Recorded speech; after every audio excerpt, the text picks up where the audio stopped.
হয় নিশ্চয়কৈ পথাৰ আমাৰ বজাৰ আমাৰ যি শ্লোগান তাক যেন বাস্তৱ ৰূপ দিবলৈ প্ৰয়াস কৰিছে উদ্যমী শিক্ষিত যুৱকদ্বয়ে।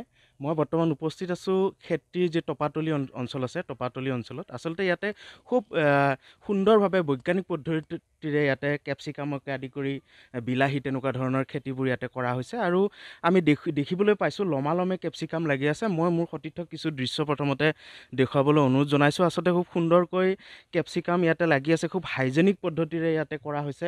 ঠিক তেনেকৈ একেদৰে বিলাহী খেতিও কৰা হৈছে। ইয়াতে বিভাগীয় যি বিষয়া আমাৰ এগ্ৰিকালচাৰ ডিপাৰ্টমেণ্টৰ তেওঁলোকো উপস্থিত আছে। তেওঁলোকে আচলতে ইয়াতে চাবলৈ আহিছে কেনেকুৱা ধৰণৰ আগবাঢ়িছে এই পদ্ধতিটো। মই তেখেতৰ পৰা জানিব বিচাৰিম ছাৰ যে আপোনালোকে যিটো আজি এইটো ভেৰিফাই কৰিলে, আপোনালোকে কি অনুমান কৰিলে ইয়াৰ পৰা মানে অসমৰ যি খেতিৰ ক্ষেত্ৰত আগুৱাই নিয়াৰ কেনেকুৱা ধৰণৰ ফলপ্ৰসূ হ'ব?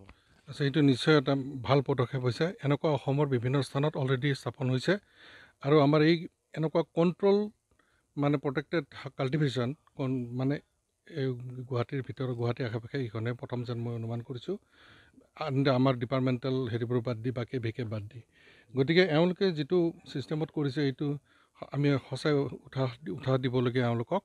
আৰু এওঁলোকৰ মাৰ্কেটিঙৰ সম্পৰ্কত এতিয়া সাধ্যহতে এতিয়া কোনো প্ৰব্লেম নহয়। তেওঁলোকে যিকেইটা প্ৰডাক্ট কৰিছে কেপচিকামৰ different colours of capsicum, cherry tomato, এইটো ইজিলি এভেইলেবল নহয় নৰ্মেল মাৰ্কেটত। গতিকে এওঁলোকে বিভিন্ন মল বা ডিপাৰ্টমেণ্টেল ষ্ট'ৰ আদিৰ যোগেদি তেওঁলোকে চেল কৰিব পাৰে বা ইয়াত যিমানকেইখন আমাৰ আগশাৰী হোটেল আছে তেওঁ হোটেলটো এইটো কনজামশ্যন যথেষ্ট পৰিমাণে হয়।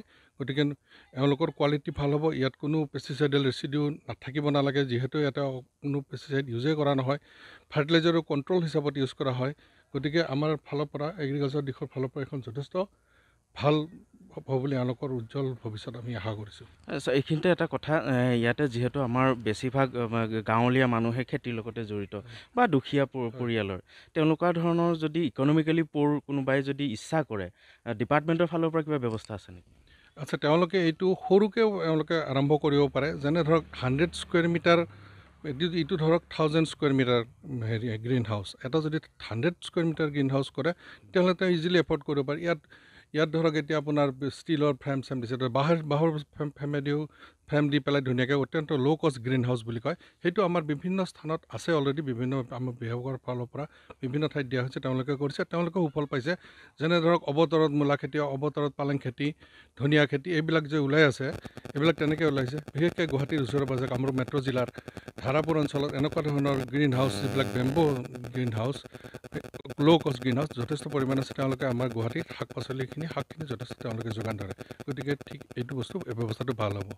হয়, নিশ্চয়কৈ ক'ব লাগিব। আচলতে যি সময়ত অৱতৰৰ সময়ত তেওঁ এটা ভাল কথা এটা কৈছে যে অৱতৰৰ সময়ত শাক পাচলি যিসমূহ আমাক প্ৰয়োজন হয় কিন্তু অধিক দাম আমি দেখিবলৈ পাওঁ। এতিয়াও যিহেতু বজাৰত শাক পাচলিৰ দাম বাঢ়িছে, গতিকে তেনেকুৱা এক সময়ত যদি এনেকুৱা ধৰণৰ পদ্ধতিসমূহেৰে আগবাঢ়িব পাৰি বা যিকোনো সময়তে আমাক যিখিনি পাচলিৰ প্ৰয়োজন হয় তেনেকুৱা যদি বজাৰত উলিয়াই দিব পাৰি, নিশ্চয় লাভজনক এটা ব্যৱসায় বুলিয়ে ক'ব লাগিব। যিজন উদ্যমী যুৱক তেওঁ এই প্ৰচেষ্টা হাতত লৈছে, মোৰ ওচৰত আছে, মই তেখেতৰ পৰাও জানিবলৈ বিচাৰিম কেনেকুৱাকৈ এই চিন্তাধাৰাটো আপোনাৰ মনত আহিলে বা কিমান টকা খৰচ কৰিলে, গোটেই যদি কথাখিনি আমাক দৰ্শকসকলক মই এগ্ৰিকালচাৰত আগৰ পৰা বহুত ইণ্টাৰেষ্টেড আছিলোঁ কেনেকৈ কৰিব পাৰি। But the thing is I don't wanted to go' for traditional agriculture. আমি গম পাওঁ সেইটোত বহুত প্ৰব্লেমছ আছে, কেনেকৈ কৰি পেষ্টিচাইড ইনচেক্টিচাইড চব ইউজ কৰিব লাগিব আমাক। সেইকাৰণে উই ৱেৰ চাৰ্চিং কি আমি কোনটো কাল্টিভেশ্যনত যাব পাৰি যোনটোত আমাক এইবোৰ ইউজ কৰিব নালাগে।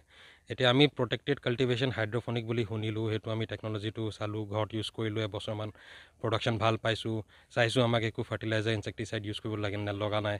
তেতিয়া আমি কমাৰ্চিয়েলি এইটো লঞ্চ কৰিলোঁ। ইয়াত এতিয়া আমি বেলেগ ডিফাৰেণ্ট কালাৰ্ছৰ কেপচিকাম কৰি আছোঁ আৰু চেৰি টমেটো কৰি আছোঁ। আমাক যেনেকৈ এইটো 1000 স্কুৱেৰ মিটাৰ পলি হাউচ হয়, এইটোত আমি বনাওঁতে অলম'ষ্ট 15 লাখমান খৰচা হৈছে। আৰু এইটো আপোনাৰ গভৰ্ণমেণ্টৰ পৰা আমি 4,70,000 ছাবচিডি পালোঁ এইটোত। তাৰপিছত এতিয়া আমি আৰু ৰিচাৰ্চ কৰি আছোঁ, নিজেও আমি ট্ৰাই কৰিছোঁ যে আমি ফাৰ্মাৰ্ছবোৰকো ট্ৰেইন যদি কৰিব পাৰি কৰিম, আমিও ইণ্টাৰেষ্টেড আছোঁ। তাৰপিছত আমি নিজেও চব end to end hydroponic solution provide কৰিবলৈ কৰি আছোঁ, যেনেকৈ ইৰিগেশ্যন হ'ল, আপোনাৰ কি হিচাপে আমাক গ্ৰ' কৰিব লাগে, কি বস্তু কেনেকৈ প্লাণ্টবোৰ কাটিং কৰিব লাগে যে আমি প্লাণ্টবোৰৰ প্ৰডাকশ্যনবোৰ বেছি পাম, ফ্ৰুটবোৰৰ ৱেইটটো বেছি হ'ব, এইবোৰ চব আমি নিজে ৰিচাৰ্চ কৰিছোঁ। আমাৰ এডভাইজৰী টীম আছে, আমি সেইটো হিচাপে এণ্ড টু এণ্ড চলিউশ্যনো প্ৰভাইড কৰিব পাৰি। হয়, নিশ্চয়কৈ ক'ব লাগিব। আচলতে খুব সুন্দৰ যিসকলে এনেকুৱা ধৰণৰ কৃষি কাৰ্যৰ লগত তেওঁলোক জড়িত হৈ ভাল পায় বা বিচাৰে তেওঁলোকে এই ধৰণৰ কৃষি কাৰ্যৰ লগত জড়িত হ'ব পাৰে আৰু নিজে স্বাৱলম্বী হোৱাৰ লগতে আৰু তেওঁৰ ওচৰ চুবুৰীয়া আৰু 2-4জনকো স্বাৱলম্বী কৰিব পাৰিব।